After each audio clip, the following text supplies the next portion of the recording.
Sir आप रमाकांत साहू आईनजीवी वृत्ति रे कटक जिला सभापति भारतीय मजदूर संघ एवं राज्य लीगल सेल साधारण संपादक।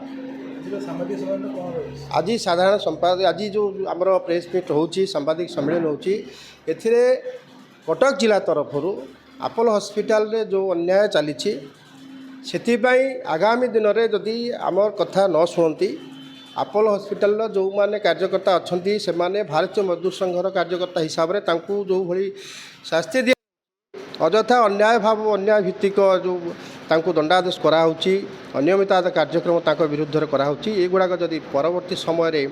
न्याय सूची हिसाब से सेमानंकु न्याय न मिले ताले आगामी दिन में भारतीय मजदूर संघ अपोलो हॉस्पिटल आमर कार्यकर्ता समर्थन रे आंदोलन जारी रहिबो। ये जिनस सेथिपाई आगामी दिन प्रारंभ सूची हिसाब से कटक जिला तरफ सांबादिक सम्मेलन करा।